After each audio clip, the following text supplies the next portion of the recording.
ಎಲ್ಲರಿಗೂ ನಮಸ್ಕಾರ ಸ್ನೇಹಿತರೆ. 12 ರಾಶಿಗಳಲ್ಲಿ 7ನೇ ರಾಶಿ ತುಲಾ. ಈ ರಾಶಿಯ ಅಧಿಪತಿ ಶುಕ್ರ. ಈ ಚಿಹ್ನೆಯಲ್ಲಿ ಗಾಳಿಯ ಅಂಶವು ಹೆಚ್ಚು ಪ್ರಮುಖವಾಗಿದೆ. ಇದು ಚಲಿಸಬಲ್ಲ ಚಿಹ್ನೆ. ಈ ರಾಶಿಯಲ್ಲಿ ಶನಿಯು ಉತ್ಕೃಷ್ಟನಾಗಿರ್ತಾನೆ ಮತ್ತು ಸೂರ್ಯನು ದುರ್ಬಲನಾಗಿರ್ತಾನೆ. ತುಲಾ ರಾಶಿಯಲ್ಲಿ ಜನಿಸಿದವರು ಬಹಳ ಮಹತ್ವಾಕಾಂಕ್ಷೆಯುಳ್ಳವರು ಮತ್ತು ತಮ್ಮ ಮಹತ್ವಾಕಾಂಕ್ಷೆಗಳನ್ನು ಸಾಧಿಸಲು ಸಾಧ್ಯವಿರುವ ಎಲ್ಲಾ ಪ್ರಯತ್ನಗಳನ್ನು ಮಾಡ್ತಾರೆ. ಅವರು ಉತ್ತಮ ಕೇಳುಗರು, ಆದರೆ ಅಂತಿಮವಾಗಿ ಅವರ ಮನಸ್ಸಿನ ಧ್ವನಿಯನ್ನೇ ಕೇಳ್ತಾರೆ.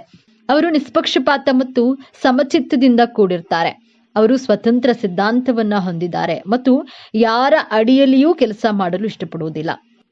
ಏನೂ ಗೊತ್ತಿಲ್ಲದಂತಹ ವಯಸ್ಸಿನಲ್ಲಿ ಬಹಳ ಸಂತೋಷವಾಗಿರ್ತೇವೆ. ಎಲ್ಲ ಗೊತ್ತಾದ ವಯಸ್ಸಿನಲ್ಲಿ ಸಂತೋಷಕ್ಕಾಗಿ ಹುಡುಕಾಡುತ್ತೇವೆ. ಇಷ್ಟೇ ಜೀವನ. ತುಲಾ ರಾಶಿಯವರು ನಿಮ್ಮ ಜೀವನದಲ್ಲಿ ಈ 5 ಅಭ್ಯಾಸಗಳನ್ನು ಬದಲಾಯಿಸಿಕೊಳ್ಳುವುದರ ಮೂಲಕ ಸಂತೋಷವಾಗಿರಬಹುದು ಎಂಬಂತಹ ವಿಚಾರವನ್ನ ಈ ವಿಡಿಯೋದಲ್ಲಿ ತಿಳಿಸಿಕೊಡಲಿದ್ದೇನೆ. ಅದಕ್ಕೂ ಮುಂಚೆ ನೀವಿನ್ನು ನಮ್ಮ ಚಾನಲ್ಗೆ ಸಬ್ಸ್ಕ್ರೈಬ್ ಆಗಿಲ್ಲ ಅಂದ್ರೆ ಈಗಲೇ ಸಬ್ಸ್ಕ್ರೈಬ್ ಆಗಿ, ಹಾಗೆ ವಿಡಿಯೋಗೆ ಲೈಕ್ ಮಾಡಿ, ವಿಡಿಯೋವನ್ನ ಸ್ಕಿಪ್ ಮಾಡದೆ ಕೊನೆ ತನಕ ನೋಡಿ. ಎಲ್ಲರೂ ಭಕ್ತಿಯಿಂದ ಜೈ ಶುಕ್ರದೇವ ಅಂತ ಕಾಮೆಂಟ್ ಮಾಡಿ. ಕಾಲಪುರುಷನ ಕುಂಡಲಿಯಲ್ಲಿ ತುಲಾ ರಾಶಿ 7ನೇ ರಾಶಿಯಾಗಿದೆ. ಈ ರಾಶಿಯ ಅಧಿಪತಿ ದೈತ್ಯ ಗುರು ಶುಕ್ರ ಗ್ರಹ. ಇದು ವಾಯುತತ್ವ ರಾಶಿಯಾಗಿದೆ. ತುಲಾ ರಾಶಿಯವರು ಬದಲಾಯಿಸಿಕೊಳ್ಬೇಕಾದಂತಹ ಮೊದಲನೆಯ ಗುಣ ನಿಮ್ಮ ಹಠದ ಸ್ವಭಾವ. 90% ತುಲಾ ರಾಶಿಯವರಲ್ಲಿ ಹಠದ ಸ್ವಭಾವವಿರುತ್ತೆ. ನಿಮ್ಮ ಹಠದಿಂದ ನಿಮ್ಮ ಸ್ನೇಹದಲ್ಲಿ, ಲವ್ ಲೈಫ್ನಲ್ಲಿ, ಮ್ಯಾರಿಡ್ ಲೈಫ್ನಲ್ಲಿ, ವರ್ಕಿಂಗ್ ಪ್ಲೇಸ್ನಲ್ಲಿ ಪ್ರಾಬ್ಲಮ್ಗಳನ್ನ ನೀವೇ ಕ್ರಿಯೇಟ್ ಮಾಡ್ಕೊಳ್ತೀರಾ. ನೀವು ನಿಮ್ಮ ಹಠವನ್ನ ಬಿಟ್ರೆ ನಿಮ್ಮ ಸಂಬಂಧಗಳು ಸುಧಾರಿಸುತ್ತವೆ. ನಿಮ್ಮ ಪ್ರೀತಿ, ವೈವಾಹಿಕ ಜೀವನ ಲಾಂಗ್ ಟರ್ಮ್ ವರೆಗೂ ಇರುತ್ತದೆ. ನಿಮ್ಮ ಎದುರುಗಡೆ ಇರುವಂತಹ ವ್ಯಕ್ತಿಗಳು ನಿಮ್ಮನ್ನ ಮತ್ತಷ್ಟು ಚೆನ್ನಾಗಿ ಅರ್ಥ ಮಾಡಿಕೊಂಡು ನಿಮ್ಮ ಜೊತೆ ಪ್ರೀತಿ ವಿಶ್ವಾಸದಿಂದ ಇರಲು ಸಹಾಯವಾಗುತ್ತದೆ. ನಿಮ್ಮ ಜೀವನದಲ್ಲಿ ನಿಜವಾದ ಪ್ರೀತಿ, ಸ್ನೇಹ ಸಿಕ್ಕರೆ ನೀವು ಬಹಳ ಸಂತೋಷವಾಗಿರಬಹುದು. ತುಲಾ ರಾಶಿಯವರು ಬದಲಾಯಿಸಿಕೊಳ್ಬೇಕಾದಂತಹ 2ನೇ ಅಭ್ಯಾಸ, ಬೇರೆಯವರ ಜೊತೆ ಕಂಪೇರ್ ಮಾಡಿಕೊಳ್ಳುವಂತಹ ಅಭ್ಯಾಸವನ್ನ ಬದಲಾಯಿಸಿಕೊಳ್ಬೇಕು. ಪ್ರತಿಯೊಂದು ವಿಚಾರದಲ್ಲಿಯೂ ಎದುರುಗಡೆ ಇರುವಂತಹ ವ್ಯಕ್ತಿಗಳ ಜೊತೆ, ಸ್ನೇಹಿತರ ಜೊತೆ, ಸಂಬಂಧಿಕರ ಜೊತೆ ಕಂಪೇರ್ ಮಾಡಿಕೊಳ್ಳೋದನ್ನ ಬಿಡಬೇಕು. ತುಲಾ ರಾಶಿಯವರಿಗೆ ಲಕ್ಸುರಿಯಸ್ ಥಿಂಗ್ಸ್ಗಳು ಬಹಳ ಅಟ್ರಾಕ್ಟ್ ಮಾಡುತ್ತವೆ. ತುಲಾ ರಾಶಿಯವರಿಗೆ ತುಂಬಾ ಡಿಮ್ಯಾಂಡ್ಸ್ಗಳು ಇರುತ್ತವೆ. ತುಂಬಾ ಆಸೆಗಳನ್ನ ಇಟ್ಕೊಂಡಿರ್ತಾರೆ. ನಿಮ್ಮ ನಿರೀಕ್ಷೆಗಳನ್ನ ಹಾಗೂ ಹೋಲಿಕೆ ಮಾಡುವ ಅಭ್ಯಾಸವನ್ನ ಬದಲಾಯಿಸಿಕೊಂಡ್ರೆ ನೀವು ನಿಮ್ಮ ಜೀವನದಲ್ಲಿ ಸಂತೋಷವಾಗಿರಬಹುದು. ತುಲಾ ರಾಶಿಯವರು ಬದಲಾಯಿಸಿಕೊಳ್ಬೇಕಾದಂತಹ 3ನೆಯ ಅಭ್ಯಾಸ ನಿಮಗೆ ಬಹಳ ಪ್ರಿಯವಾದಂತಹ ಅಭ್ಯಾಸ. ಇದು ಯಾವುದು ಎಂದ್ರೆ ಸೋಮಾರಿತನ, ಆಲಸ್ಯ ಗುಣ. ನೀವು ರಾತ್ರಿ ನಿದ್ದೆ ಮಾಡುವ ಮುಂಚೆ ಅಂದುಕೊಳ್ತೀರಾ, ನಾಳೆ ನಾನು ಈ ಟೈಮಿಗೆ ಎದ್ದೇಳಲೇಬೇಕು, ಈ ಟಾಸ್ಕ್ಗಳನ್ನ ಕಂಪ್ಲೀಟ್ ಮಾಡಲೇಬೇಕು ಅಂದ್ಕೊಳ್ತೀರಾ. ಆದ್ರೆ ನಾಳೆ ಬೆಳಗ್ಗೆ ಆದ್ಮೇಲೆ ನೀವು ನಿಮ್ಮ ಆಲಸ್ಯದ ಗುಣದಿಂದ ಆ ಟಾರ್ಗೆಟ್ಗಳನ್ನ ಕಂಪ್ಲೀಟ್ ಮಾಡೋದಕ್ಕೆ ಕಷ್ಟ ಆಗುತ್ತೆ. ವೃಷಭ ರಾಶಿ ಹಾಗೂ ತುಲಾ ರಾಶಿ, ಈ 2 ರಾಶಿಗಳು ಶುಕ್ರನ ಅಧಿಪತ್ಯದ ರಾಶಿಗಳು. ತುಂಬಾ ಆಲಸ್ಯ ಗುಣ, ಲೇಜಿನೆಸ್ ರಾಶಿಗಳು ಅಂತಾನೆ ಹೇಳಬಹುದು. ಬಟ್ ನೀವು ಮಾಡಲೇಬೇಕು ಈ ಕೆಲಸ ಅಂದುಕೊಂಡ್ರೆ ನಿಮ್ಮ ಮನಸ್ಸಿಗೆ ಬಹಳ ಸಂತೋಷ ಕೊಡುವಂತಹ ಕೆಲಸ ಕಾರ್ಯಗಳನ್ನ ನಿಮ್ಮ ಇಷ್ಟದ ಹಾಗೆ ಮಾಡ್ತೀರಾ. ಯಾರಾದ್ರೂ ನಿಮ್ಮ ಮೇಲೆ ಬಲವಂತವಾಗಿ ಒತ್ತಡವನ್ನ ಹೇರಿದ್ರೆ ನೀವು ಯಾವುದೇ ಕಾರಣಕ್ಕೂ ಆ ಕೆಲಸಗಳನ್ನ ಮಾಡೋದಿಲ್ಲ. ನಿಮ್ಮ ಆಲಸ್ಯ ಸಮಯವನ್ನ ಮುಂದೂಡುವಂತಹ ಗುಣವನ್ನ ಬದಲಾಯಿಸಿಕೊಂಡ್ರೆ ನಿಮ್ಮ ಪರ್ಸನಲ್ ಲೈಫ್ ಮತ್ತು ಪ್ರೊಫೆಷನಲ್ ಲೈಫ್ ನಲ್ಲಿ ಸಕ್ಸಸ್ ಜೀವನದಲ್ಲಿ ಸಂತೋಷವಾಗಿರ್ತೀರಾ. ತುಲಾ ರಾಶಿಯವರು ಬದಲಾಯಿಸಿಕೊಳ್ಬೇಕಾದಂತಹ 4ನೆಯ ಅಭ್ಯಾಸ, ತುಂಬಾ ಮೂಡ್ ಸ್ವಿಂಗ್ಸ್ ಮಾಡ್ಕೊಳ್ತಾ ಇರ್ತೀರಾ. ನಿಮ್ಮ ಮನಸ್ಸನ್ನ ಒಂದೊಂದು ಬಾರಿ ಒಂದೊಂದು ರೀತಿಯಲ್ಲಿ ಆಲೋಚನೆ ಮಾಡಲು ಪ್ರಾರಂಭ ಮಾಡುತ್ತೆ. ನಿಮ್ಮ ಭಾವನೆಗಳ ಏರಿಳಿತದಿಂದ ನಿಮ್ಮ ಮ್ಯಾರಿಡ್ ಲೈಫ್, ಎಜುಕೇಶನ್, ಜಾಬ್ ಹಾಗೂ ಬಿಸ್ನೆಸ್, ಪ್ರೊಫೆಷನಲ್ ಲೈಫ್ ಇದರ ಮೇಲೆ ಕೆಟ್ಟ ಪ್ರಭಾವವನ್ನ ಬೀರುತ್ತೆ. ನೀವು ತುಂಬಾ ಮೂಡಿಯಾಗಿರ್ತೀರಾ. ನಿಮ್ಮ ಮೂಡ್ ಸ್ವಿಂಗ್ಸ್ ಅನ್ನ ಕಂಟ್ರೋಲ್ ಮಾಡಿಕೊಳ್ಳಲೇಬೇಕು. ಸ್ಟೇಬಲ್ ಆಗಿರ್ಬೇಕು. ಪ್ರಾಕ್ಟಿಕಲ್ ಆಗಿ ಯೋಚಿಸಿದ್ರೆ ನಿಮ್ಮ ಜೀವನದಲ್ಲಿ ನೀವು ತುಂಬಾ ಸಂತೋಷವಾಗಿರ್ತೀರಾ. ತುಲಾ ರಾಶಿಯವರು ಬದಲಾಯಿಸಿಕೊಳ್ಬೇಕಾದಂತಹ 5ನೆಯ ಅಭ್ಯಾಸ, ನಿಮ್ಮ ಹತ್ತಿರ ಯಾವುದು ಇದೆಯೋ, ಸಂಬಂಧಗಳೇ ಆಗ್ಲಿ, ಐಷಾರಾಮಿ ವಸ್ತುಗಳೇ ಆಗಿರ್ಲಿ, ಮನೆ, ಸೈಟ್, ಕಾರು ಯಾವುದೇ ಆಗ್ಲಿ, ತೃಪ್ತಿ ಇರೋದಿಲ್ಲ. ಅತೃಪ್ತರಾಗಿರ್ತೀರಾ. ಇನ್ನ ಬೆಸ್ಟ್ ಸೈಟ್ ತಗೊಳ್ಬೇಕಿತ್ತು, ಇನ್ನು ಲಕ್ಸುರಿ ಮನೆಯನ್ನ ಕಟ್ಟಬೇಕಿತ್ತು, ಇನ್ನು ಬ್ರ್ಯಾಂಡೆಡ್ ಕಾರ್ನ ತಗೋಬೋದಿತ್ತು ಎಂಬಂತಹ ಅತೃಪ್ತ ಭಾವ ನಿಮ್ಮ ಬಳಿ ಯಾವ ವಸ್ತುಗಳು ಇದೆಯೋ ಅದರಲ್ಲಿ ತೃಪ್ತಿ ಪಡೋದನ್ನ ಕಲಿಯಬೇಕು. ಇಲ್ಲದಿದ್ರೆ ಸಂಬಂಧಗಳಲ್ಲಿಯೂ ಇನ್ನೂ ಬೆಸ್ಟ್ ಲೈಫ್ ಪಾರ್ಟ್ನರ್ ಸಿಗಬೇಕಿತ್ತು, ಇನ್ನು ಬೆಸ್ಟ್ ಜಾಬ್ ಸಿಗಬೇಕಿತ್ತು ಎಂಬಂತಹ ಅತೃಪ್ತ ಭಾವದಿಂದಿರುವಂತಹ ಸಂಬಂಧಗಳು, ಜಾಬ್ ಹಾಗೂ ಬಿಸ್ನೆಸ್ ನಲ್ಲಿ ಆಸಕ್ತಿಯನ್ನ ಕಳೆದುಕೊಳ್ತೀರಾ. ಮನಸ್ಸಿಗೆ ಕಿರಿಕಿರಿ ಆಗುತ್ತೆ. ಭಗವಂತ ಕೊಟ್ಟಿರೋದ್ರಲ್ಲಿಯೇ ತೃಪ್ತಿ ಪಡ್ತೇನೆ ಎಂಬಂತಹ ಕೃತಜ್ಞತಾ ಭಾವವನ್ನ ಸಲ್ಲಿಸಬೇಕು. ಆಗ ನೀವು ನಿಮ್ಮ ಜೀವನದಲ್ಲಿ ಬಹಳ ಸಂತೋಷವಾಗಿರ್ತೀರಾ. ಮೇಲೆ ಹೇಳಿದಂತಹ 5 ಅಭ್ಯಾಸಗಳನ್ನ ನಿಮ್ಮಲ್ಲಿದ್ರೆ ಬದಲಾಯಿಸಿಕೊಳ್ಳಲು ಪ್ರಯತ್ನ ಮಾಡಿ. ನೀವು ತುಲಾ ರಾಶಿಯಲ್ಲಿಯೇ ಜನಿಸಲು ಕಾರಣವೇನು ಎಂದು ನೋಡೋಣ. ನಮ್ಮ ಪೂರ್ವ ಜನ್ಮವನ್ನ ವಿಮರ್ಶಿಸಲು ನಮ್ಮ ಕುಂಡಲಿಯು ಪಂಚಮ ಸ್ಥಾನವನ್ನ ವಿಮರ್ಶೆ ಮಾಡಬೇಕು. ನಿಮ್ಮ ಪಂಚಮ ಸ್ಥಾನದಲ್ಲಿ ಕುಂಭರಾಶಿ ಬರುತ್ತೆ. ಕುಂಭರಾಶಿ ವಾಯುತತ್ವ ರಾಶಿಯಾಗಿ ಹಿಂದಿನ ಜನ್ಮದಲ್ಲಿ ಜ್ಞಾನವಂತರಾಗಿದ್ದು ನೀವು ಯಾತ್ರೆಯನ್ನ ಮಾಡಿರೋದಿಲ್ಲ. ಆದ್ದರಿಂದ ಈ ಜನ್ಮದಲ್ಲಿ ತುಲಾ ರಾಶಿಯಲ್ಲಿ ಜನಿಸಿರ್ತೀರಾ. ತುಲಾ ರಾಶಿಯವರಿಗೆ ಟ್ರಾವೆಲಿಂಗ್ ಮಾಡೋದು ಅಂದ್ರೆ ಪಂಚಪ್ರಾಣ. ಧಾರ್ಮಿಕ ಯಾತ್ರೆಗಳನ್ನ ಮಾಡಿರ್ತೀರಾ. ಶುಕ್ರ ನಿಮ್ಮ ರಾಶಿ ಅಧಿಪತಿಯಾಗಿರೋದ್ರಿಂದ ಮೋಜು ಮಸ್ತಿ ಟ್ರಾವೆಲಿಂಗ್ ಎಲ್ಲವನ್ನ ಮಾಡ್ತೀರಾ. ಎಲ್ಲರ ಜೊತೆ ಬೆರೆತು ಬಾಳ್ತೀರಾ. ನೀವು ನಿಮ್ಮ ಜೀವನವನ್ನ ಬಹಳ ಆನಂದಮಯವಾಗಿ ಕಳೆಯುತ್ತೀರಾ. ಜೀವನದಲ್ಲಿ ಹಣದಿಂದ ಏನನ್ನಾದ್ರೂ ಖರೀದಿ ಮಾಡಬಹುದು, ಆದ್ರೆ ಮನಸ್ಸು ಹಾಗೂ ಭಾವನೆ ಪ್ರೀತಿಯನ್ನ ಖರೀದಿ ಮಾಡಲು ಸಾಧ್ಯವಿಲ್ಲ. ಈ ಸತ್ಯ ನಿಮಗೆ ತಿಳಿದಿದೆ. ನಿಮ್ಮ ಜೀವನ ಸಂಗಾತಿ ಅನುಶಾಸನ ಪ್ರಿಯರಾಗಿರ್ತಾರೆ. ಸಮಯಕ್ಕೆ ಸರಿಯಾಗಿ ಕೆಲಸ ಮಾಡುವವರಾಗಿರ್ತಾರೆ. ನೀವು ಅವರಿಗೆ ವಿರುದ್ಧವೆಂಬಂತೆ ಜೀವನವನ್ನ ಎಂಜಾಯ್ ಮಾಡಬೇಕು, ಸಂತೋಷವಾಗಿ ಬದುಕಬೇಕು ಅಂದ್ಕೊಳ್ಳೋದ್ರಿಂದ ನಿಮ್ಮಿಬ್ಬರ ಮಧ್ಯೆ ವೈಮನಸ್ಸುಗಳು ಬರುತ್ತವೆ. ನೀವು ನಿರೀಕ್ಷಿಸಿದಂತಹ ಪ್ರೀತಿ ನಿಮಗೆ ಸಿಗದೆ ನಿರಾಶರಾಗ್ತೀರಾ. ನಿಮ್ಮ ಕಲ್ಪನೆಗಳಿಗೆ ಭಾವನೆಗಳಿಗೆ ಮಿಡಿಯುವ ಜೀವನ ಸಂಗಾತಿಯನ್ನ ಬಯಸ್ತೀರಾ. ಆದ್ರೆ ನಿಮ್ಮ ನಿರೀಕ್ಷೆಗೆ ತಕ್ಕ ಜೀವನ ಸಂಗಾತಿ ಸಿಗದೆ ನಿರಾಶೆಯನ್ನ ಅನುಭವಿಸ್ತೀರಾ. ಕಷ್ಟ, ನಿರಾಶೆ, ದುಃಖ ಏನೇ ಬರಲಿ ಜೀವನವನ್ನ ಸರಿಸಮಾನವಾಗಿ ನಿಭಾಯಿಸುವಂತಹ ಕಲೆ, ಬುದ್ಧಿವಂತಿಕೆ ನಿಮ್ಮಲ್ಲಿ ಕಾಣಬಹುದು. ನಕ್ಷತ್ರದ ಆಧಾರದ ಮೇಲೆ ನಿಮ್ಮ ಗುಣ ಸ್ವಭಾವವನ್ನ, ಅಭಿರುಚಿಗಳನ್ನ ಬದಲಾಗುತ್ತವೆ. ಚಿತ್ತ ನಕ್ಷತ್ರದಲ್ಲಿ ಜನಿಸಿದವರಿಗೆ ಯಾರಾದ್ರೂ ವಾಯ್ಸ್ ರೈಸ್ ಮಾಡಿ ಮಾತನಾಡಿದ್ರೆ ಇಷ್ಟವಾಗೋದಿಲ್ಲ. ಅವರ ವಿರುದ್ಧ ತಿರುಗಿ ಬಿದ್ದು ಮಾತನಾಡ್ತೀರಾ. ಇವರು ಬ್ಯೂಟಿ ಕಾನ್ಶಿಯಸ್ ಪರ್ಸನ್ ಆಗಿರ್ತಾರೆ. ಯಾವ ರೀತಿ ಡ್ರೆಸ್ಗಳನ್ನ ವೇರ್ ಮಾಡ್ಕೊಳ್ಬೇಕು, ಹೇರ್ ಸ್ಟೈಲ್ ಬಗ್ಗೆ ತುಂಬಾ ಕ್ಯಾಶುಯಲ್ ಆಗಿರ್ತಾರೆ. ತುಂಬಾ ಸೆಲೆಕ್ಟಿವ್ ಆಗಿರ್ತಾರೆ. ತನ್ನ ಬ್ಯೂಟಿ ಬಗ್ಗೆ ಪಾಸಿಟಿವ್ ಅಟೆನ್ಷನ್ಗೋಸ್ಕರ ಇಂಪಾರ್ಟೆನ್ಸ್ ಕೊಡ್ತಾರೆ. Designing field, creative field, web design, fashion designing field ನಲ್ಲಿ ಸಕ್ಸಸ್ ಅನ್ನ ಪಡೆಯಬಹುದು. ಆಟೋಮೊಬೈಲ್ ಡಿಸೈನಿಂಗ್ ಅಲ್ಲೂ ಕೂಡ ಸಕ್ಸಸ್ ಅನ್ನ ಪಡೆಯಬಹುದು. ಚಿತ್ತ ನಕ್ಷತ್ರದವರು ಫ್ಯಾಮಿಲಿ ಓರಿಯೆಂಟೆಡ್ ಪರ್ಸನ್ ಆಗಿರ್ತಾರೆ. ಎಲ್ಲರನ್ನ ಕುರುಡರಾಗಿ ನಂಬೋದಿಲ್ಲ. ಯಾಕೆ ಅಂದ್ರೆ ಜೀವನದಲ್ಲಿ ಮೋಸ ಹೋಗಿರುವಂತಹ ಕಾರಣದಿಂದಾಗಿ ಯಾರನ್ನೂ ಸುಲಭವಾಗಿ ನಂಬೋದಿಲ್ಲ. ಒಂದಕ್ಕೆ 2 ಸಲ ಅವರನ್ನ ಪರೀಕ್ಷೆ ಮಾಡಿ ನಂತರ ಅವರನ್ನ ನಂಬೇಕೋ ಬೇಡವೋ ಎಂದು ನಿರ್ಧಾರ ಮಾಡ್ತಾರೆ. ಚಿತ್ತ ನಕ್ಷತ್ರದವರು ತನ್ನ ಬಗ್ಗೆ ವೈಯಕ್ತಿಕ ವಿಮರ್ಶೆ ಮಾಡಿಕೊಳ್ತಾರೆ. ನನ್ನ ಪಾಸಿಟಿವ್ ಗುಣಗಳೇನು, ನೆಗೆಟಿವ್ ಗುಣಗಳೇನು, ನಾನು ಹೇಗೆ ಅಪ್ಡೇಟ್ ಆಗಬೇಕು ಎಂದು ಸೆಲ್ಫ್ ಅನಲೈಸ್ ಮಾಡಿಕೊಳ್ಳೋದು ಇವರ ಸ್ಪೆಷಲ್ ಕ್ವಾಲಿಟಿ. 2ನೆಯ ನಕ್ಷತ್ರ ಸ್ವಾತಿ ನಕ್ಷತ್ರ. ಸ್ವಾತಿ ನಕ್ಷತ್ರದಲ್ಲಿ ಜನಿಸಿದವರಿಗೆ ಜೀವನದ ಮಹತ್ವದ ನಿರ್ಧಾರಗಳನ್ನ ತೆಗೆದುಕೊಳ್ಳುವಾಗ 1ಕ್ಕೆ 2 ಸಲ ಯೋಚಿಸಿ ನಿಧಾನವಾಗಿ ತೆಗೆದುಕೊಳ್ತಾರೆ. ಸನ್ನಿವೇಶಗಳನ್ನ ಬಹಳ ಬ್ಯಾಲೆನ್ಸ್ ಮಾಡಿ ನಿರ್ಧಾರಗಳನ್ನ ತೆಗೆದುಕೊಳ್ತಾರೆ. ಸ್ವಭಾವದಂತಹ ರೊಮ್ಯಾಂಟಿಕ್ ಆಗಿರ್ತಾರೆ. ತನ್ನ ಜೀವನ ಸಂಗಾತಿಗೆ ಇವರ ಮೇಲೆ ಇರುವಂತಹ ಪ್ರೀತಿ ಭಾವನೆಗಳನ್ನ ವ್ಯಕ್ತಪಡಿಸಿ ಇವರ ಜೀವನ ಸಂಗಾತಿಯ ಮಹತ್ವವನ್ನ ಅರ್ಥ ಮಾಡ್ಕೊಳ್ತಾರೆ. ಪ್ರೊಫೆಷನಲ್ ಲೈಫ್ ಹಾಗೂ ಪರ್ಸನಲ್ ಲೈಫ್ ಅನ್ನ ಬಹಳ ಚೆನ್ನಾಗಿ ಬ್ಯಾಲೆನ್ಸ್ ಮಾಡ್ತಾರೆ. ಪ್ರೊಫೆಷನಲ್ ಲೈಫ್ಗಿಂತ ಫ್ಯಾಮಿಲಿಗೆ ತುಂಬಾ ಇಂಪಾರ್ಟೆನ್ಸ್ ಕೊಡ್ತಾರೆ. ಸಮಾಜ ಸೇವೆ ಮಾಡುವುದು ಅವಶ್ಯಕತೆ ಇರುವವರಿಗೆ ಸಹಾಯ ಮಾಡುವ ಗುಣದವರು.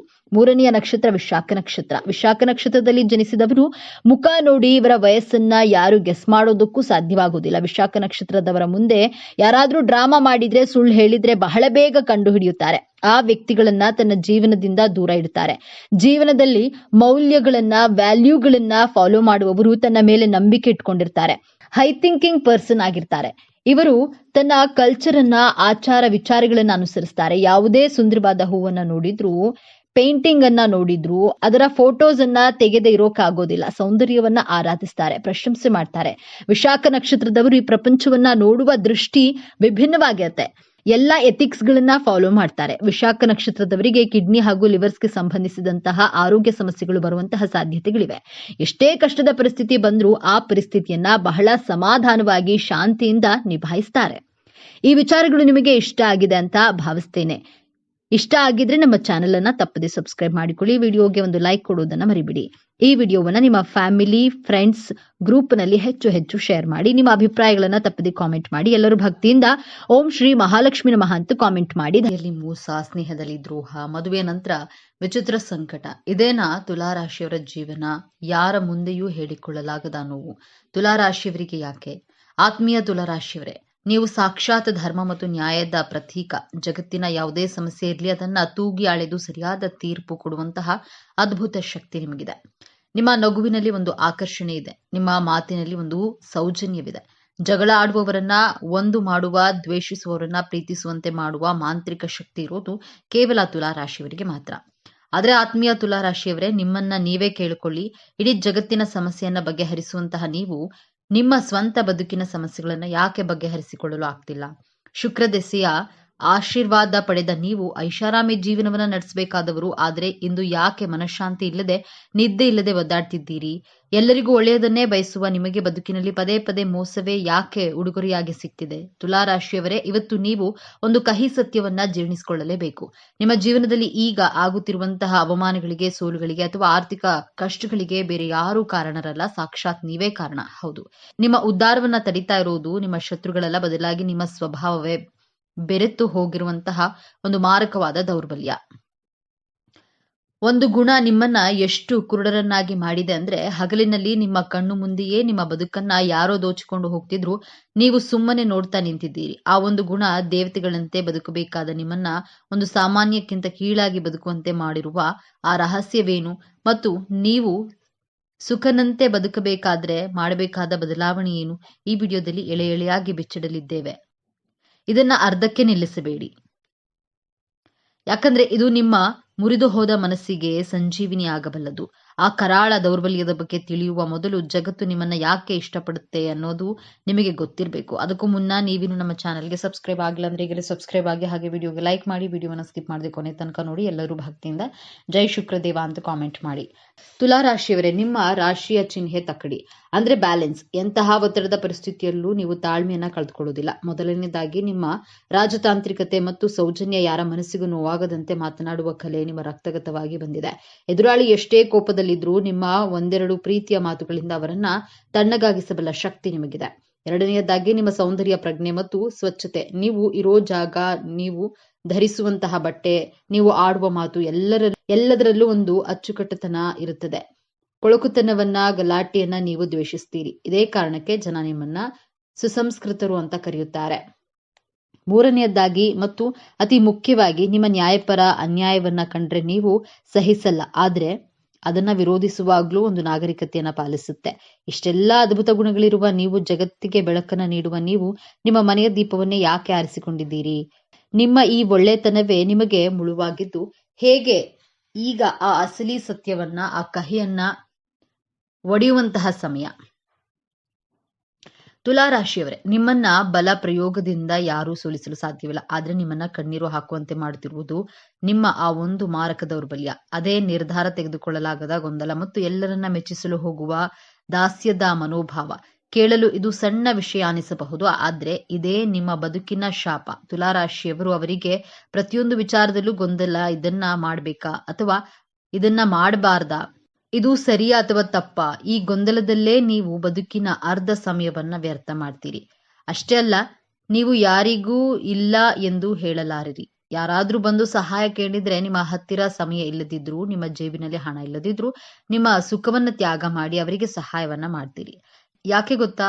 ಇಲ್ಲಿ ನಾನು ಇಲ್ಲ ಅಂದ್ರೆ ಅವರು ಬೇಜಾರು ಮಾಡಿಕೊಳ್ತಾರೆ, ಎಲ್ಲಿ ನಾನು ಕೆಟ್ಟವನಾಗ್ತೀನೋ ಎನ್ನುವಂತಹ ಭಯ ನಿಮ್ದು. ಈ ಎಲ್ಲರಿಗೂ ಒಳ್ಳೆಯದಾಗಬೇಕು ಅನ್ನೋ ಹುಚ್ಚುತನ ಇದೆಯಲ್ಲ, ಇದೇ ನಿಮ್ಮನ್ನ ಸರ್ವನಾಶ ಮಾಡ್ತಾ ಇರೋದು.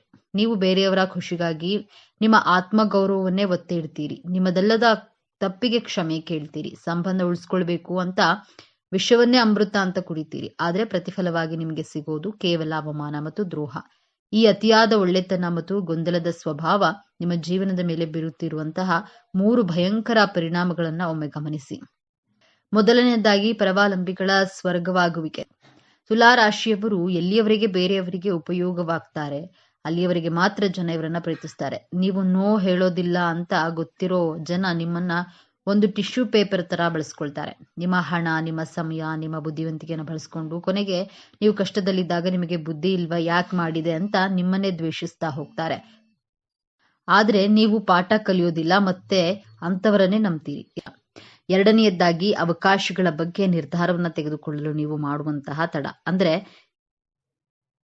ಇದೆಲ್ಲ ಆದ್ದರಿಂದ ಎಷ್ಟೋ ಅದೃಷ್ಟ ಲಕ್ಷ್ಮಿನ ನೀವು ಬಾಗಿಲಿನಿಂದಲೇ ವಾಪಸ್ ಕಳುಹಿಸುತ್ತೀರಿ. ಅತಿಯಾಗಿ ಯೋಚನೆ ಮಾಡುತ್ತಾ ಹೀಗಾದ್ರೆ ಹೇಗೆ ಅಂತ ಲೆಕ್ಕ ಹಾಕ್ತಾ ಕೂತಿರ್ತೀರಿ. ಅಷ್ಟರಲ್ಲಿ ಕಡಿಮೆ ಬುದ್ಧಿವಂತರು ಅವಕಾಶವನ್ನ ಬಾಚಿಕೊಂಡು ಮುಂದೆ ಹೋಗ್ತಾರೆ.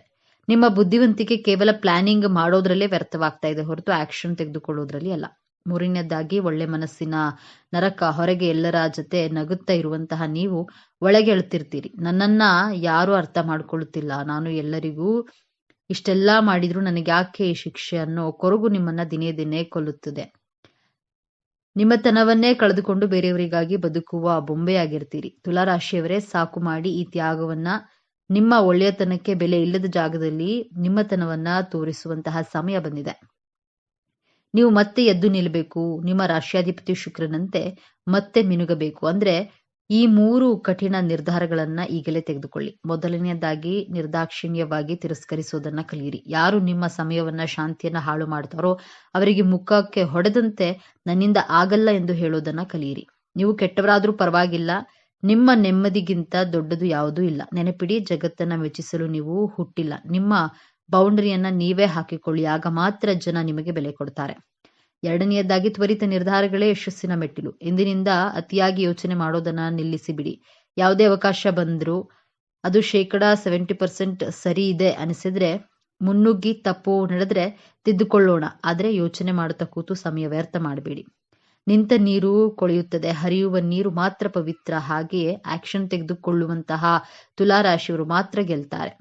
ಮೂರನೆಯದಾಗಿ, ಸ್ವಯಂ ಪ್ರೀತಿ ಮತ್ತು ಸ್ವಾರ್ಥ. ಹೌದು, ನೀವು ಸ್ವಲ್ಪ ಸ್ವಾರ್ಥಿಗಳಾಗಬೇಕು. ನಿಮ್ಮ ಸಂಪಾದನೆಯನ್ನ, ನಿಮ್ಮ ಪ್ರೀತಿಯನ್ನ ಮೊದಲು ನೀವು ನಿಮ್ಮ ಮೇಲೆ ಖರ್ಚು ಮಾಡಿ.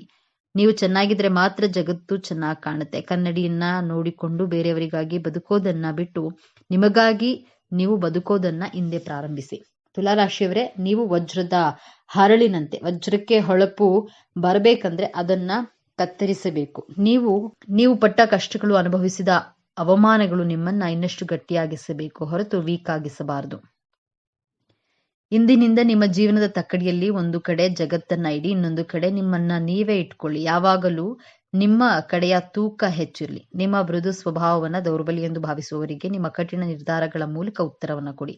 ನಿಮ್ಮ ಕಡೆಗಣಿಸಿದವರು, ನಿಮ್ಮನ್ನ ಬಳಸಿಕೊಂಡು ಬಿಸಾಡಿದವರು ನಾಳೆ ನಿಮ್ಮ ಯಶಸ್ಸನ್ನ ಕಂಡು ಸಾಲಿನಲ್ಲಿ ಬಂದು ನಿಲ್ಲುವಂತೆ ಬೆಳೆಯಿರಿ. ಆ ತಾಕತ್ತು, ಆ ಕಲೆ, ಆ ರಾಜಯೋಗ ನಿಮ್ಮ ಜಾತಕದಲ್ಲೇ ಇದೆ. ಬೇಕಾಗಿರೋದು ಕೇವಲ ಎಚ್ಚೆತ್ತುಕೊಳ್ಳುವಂತಹ ಮನಸ್ಸು. ಸ್ನೇಹಿತರೆ, ಈ ವಿಡಿಯೋದಲ್ಲಿ ಹೇಳಿದ ಮಾತುಗಳು ನಿಮ್ಮ ಜೀವನಕ್ಕೆ ಹತ್ತಿರ ಅನಿಸಿದ್ರೆ, ಹೌದು ನಾನು ಕೂಡ ಇದೇ ತಪ್ಪನ್ನ ಮಾಡಿದ್ದೆ ಅಂತ ನಿಮಗೆ ಅನಿಸಿದ್ರೆ ದಯವಿಟ್ಟು ಈ ವಿಡಿಯೋಗೆ ಒಂದು ಲೈಕ್ ಮಾಡಿ. ನಿಮ್ಮ ಲೈಕ್ ನಮಗೆ ಇಂತಹ ಆಳವಾದ ಸತ್ಯಗಳನ್ನು ಹುಡುಕಿ ತರಲು ಸ್ಫೂರ್ತಿ ನೀಡುತ್ತೆ. ಮತ್ತು ತುಲಾರಾಶಿಯವರೇ, ನಿಮ್ಮಂತೆ ನೋವು ಅನುಭವಿಸುತ್ತಿರುವ, ದಾರಿ ಕಾಣದೇ ಇರುವ ನಿಮ್ಮ ಸ್ನೇಹಿತರಿಗೂ ಈ ವಿಡಿಯೋವನ್ನ ಶೇರ್ ಮಾಡಿ. ಜ್ಯೋತಿಷ್ಯದ ಜೊತೆಗೆ ಜೀವನದ ಪಾಠವನ್ನ ಕಲಿಯಲು, ನಿಮ್ಮ ಬದುಕಿನ ರಹಸ್ಯಗಳನ್ನ ಪ್ರತಿ ವಾರ ತಿಳಿದುಕೊಳ್ಳಲು ಈಗಲೇ ನಮ್ಮ ಚಾನೆಲ್ ಅನ್ನ ಸಬ್ಸ್ಕ್ರೈಬ್ ಮಾಡಿಕೊಳ್ಳಿ. ಬೆಲ್ ಐಕಾನ್ನ ಒತ್ತಿ. ನಿಮ್ಮ ಜೀವನದ ಯಾವ ಘಟನೆ ನಿಮಗೆ ಹೆಚ್ಚು ನೋವು ತಂದಿದೆ ಅಥವಾ ನೀವು ಇನ್ನು ಮುಂದೆ ಯಾವ ಬದಲಾವಣೆಯನ್ನ ಮಾಡ್ಕೊಳ್ತೀರಿ ಎಂಬುದನ್ನ ಕಾಮೆಂಟ್ ಮೂಲಕ ನಮಗೆ ತಿಳಿಸಿ. ನಿಮ್ಮ ಗೆಲುವೇ ನಮ್ಮ ಗುರಿ. ಸರ್ವೇ ಜನೋ ಸುಖಿನೋ ಭವತು. ಮುಂದಿನ ವಿಡಿಯೋದಲ್ಲಿ ಭೇಟಿಯಾಗೋಣ.